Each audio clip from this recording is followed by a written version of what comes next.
kawasan Teluk Panjaitan. Inilah FM 91,4 MHz radio siaran pemerintah daerah Kabupaten Kapuas. Gabung terus bersama kami untuk mendengarkan informasi, pendidikan,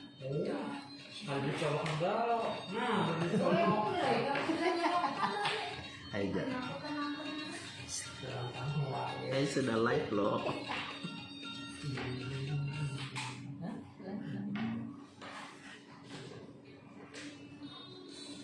Tapi belum ada penonton.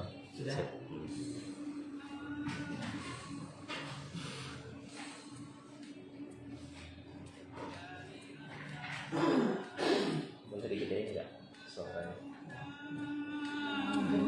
Ini gemai ya? Oke.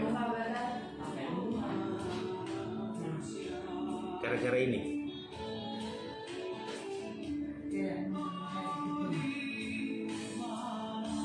Oh.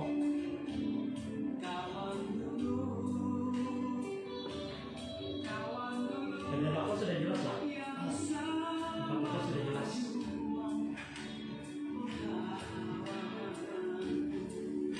Sip.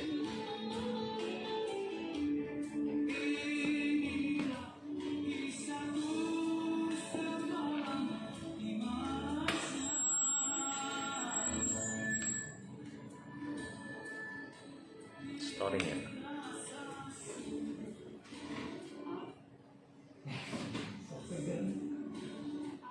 Storing. Kalau di kebawahin.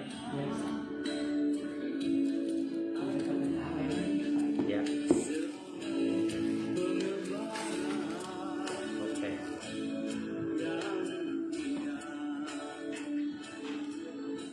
Assalamualaikum warahmatullahi wabarakatuh.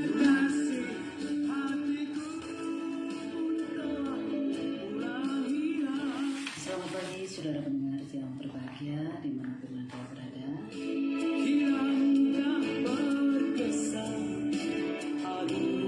Hari ini kita berjumpa kembali seperti biasa program mingguan kami bersama narasumber yang hadir pada kesempatan pagi menjelang siang, Ibu Dr. Erni Indrawati. Selamat pagi Ibu. Selamat pagi Ibu. Iya, apa kabar Ibu? Baik, saya sehat. Iya, kita berjumpa kembali pada kesempatan pagi hari ini Bu ya, dengan program yang sama, yaitu penyuluhan dari Rumah Sakit Dr. Sosro Atmojo, Kuala Kapuas.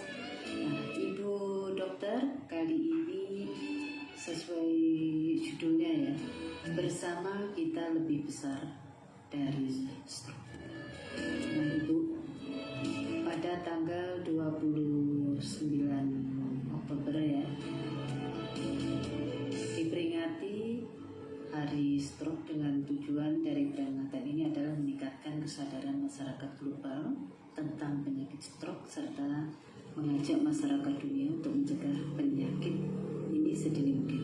Nah Ibu Dokter, saya ingin tahu bagaimana sejarah peringatan dari Hari Stroke sedunia itu Bu Dokter, silakan. Oke. Tahun ini kita memperingati Hari Stroke Sedunia Ya. di tanggal 29 Oktober.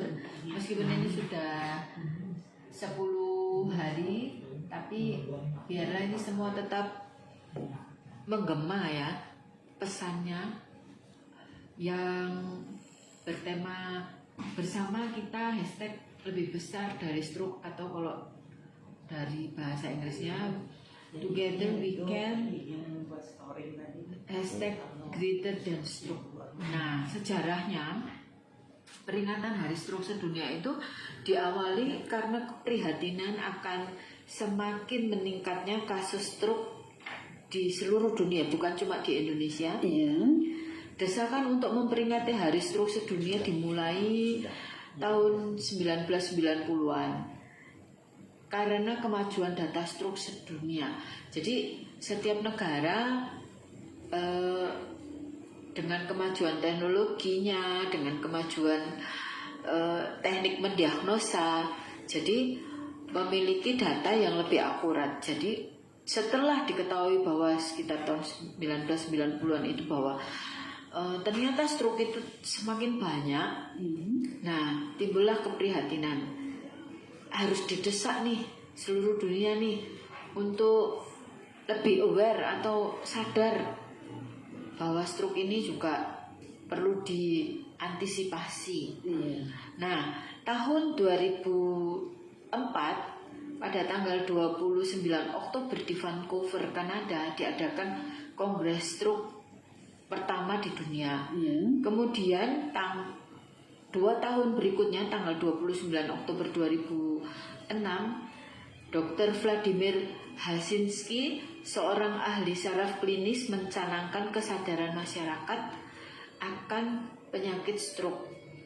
Dan pada tanggal tersebut diperingati sebagai Hari Stroke Sedunia.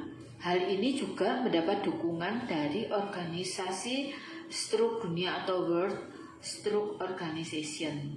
Seperti itu, Bu. Kemudian pada tahun 2010 WSO atau World Stroke Organization menyatakan bahwa stroke merupakan darurat kesehatan masyarakat untuk mengekang tren kematian dan kecacatan karena kurangnya kesadaran dan akses bagi masyarakat untuk mendapat hasil diagnosis dan pengobatan yang tepat. Iya, betul. Nah, Ibu, kalau sebenarnya stroke itu apa, Bu? Nah, definisi stroke menurut WHO adalah keadaan di mana ditemukan tanda-tanda klinis yang berkembang cepat berupa penurunan fungsi otak baik vokal atau sebagian maupun secara global atau keseluruhan yang dapat memperberat dan berlangsung selama 24 jam atau lebih. Stroke terjadi apabila pembuluh darah otak mengalami penyumbatan atau pecah sehingga sebagian otak tidak mendapatkan pasokan darah yang membawa oksigen yang diperlukan sehingga mengalami kematian sel atau jaringan. Jadi intinya bahwa stroke itu adalah gangguan di otak kita karena suplai oksigen yang berkurang, baik itu dikarenakan sumbatan pada pembuluh darah otak maupun pecahnya pembuluh darah otak. Gitu, Bu. Nah, dokter, sebenarnya apa yang paling ditakuti orang bila terkena stroke, dok? Ya, orang takut kalau stroke itu karena kecacatan terutama dan kematian. Gitu, Bu. Karena stroke merupakan penyebab kecacatan nomor 1 dan penyebab kematian nomor 2 di seluruh dunia setelah penyakit jantung. Gitu, Bu. Bagaimana dengan Indonesia? Nah, di Indonesia stroke menjadi penyebab kematian utama. Menurut Direktur Pencegahan dan Pengendalian Penyakit Tidak Menular Kementerian Kesehatan Republik Indonesia mengatakan, berdasarkan data Institute for Health Metrics and Evaluation tahun 2019 menunjukkan stroke sebagai penyebab kematian utama, yaitu sekitar 19,42% dari total kematian di Indonesia. Jadi hampir 20%. Cukup besar juga, iya, dokter, ya. Seluruh kematian loh di seluruh Indonesia penyebabnya karena stroke. Dan berdasarkan hasil riset kesehatan dasar nasional ya, Riskesdas tahun 2018, prevalensi stroke di Indonesia meningkat dari 7 per 1000 penduduk pada tahun 2013. Artinya dari 1000 penduduk itu ada 7 yang terkena stroke. Itu di tahun 2013 menjadi 10,9 per 1000 penduduk di tahun 2018. Nah, data 2020-an atau 2021 belum ada. Iya. Nah dokter, masih ada lagi yang disampaikan dokter? Itu tadi yang apa yang ditakuti orang Oh, karena stroke, iya. yaitu kecacatan dan kematian. Iya. Itu Bu. Satu lagi ini dokter, apakah stroke ini juga dapat dicegah dokter? Oke. Nah, ini kabar baiknya. Meskipun stroke itu merupakan penyebab kecacatan nomor 1 dan kematian nomor 2 di seluruh dunia, tapi stroke itu sebenarnya dapat dicegah. Bahkan 90% kasus stroke itu sebenarnya dapat dicegah, Iya. yaitu dengan mengendalikan beberapa faktor risiko seperti tekanan darahnya, Iya. kemudian merokoknya harus Iya. dikendalikan, bahkan Iya. tidak usah merokok dah gitu. Kemudian diet yang tidak seimbang itu juga bisa dikendalikan. Iya. Kemudian, nah ini mager nih, kurang aktivitas fisik atau malas gerak, mager. Gitu Olahraga itu ya. Ya, Harus olahraga itu. olahraga. Kemudian kalau dulu kita TV nggak ada remote, jadi kalau nonton harus mau Di PC besarin TV volumenya Iya. penceti gitu. Iya. Kalau sekarang ada remote tinggal duduk pencet-pencet Iya, gitu ya. betul. Nah, kemudian kencing manis juga itu bisa dikendalikan. Iya. Kemudian juga gangguan irama jantung yang pernah kita bahas Iya. juga waktu itu. Iya. Itu Bu.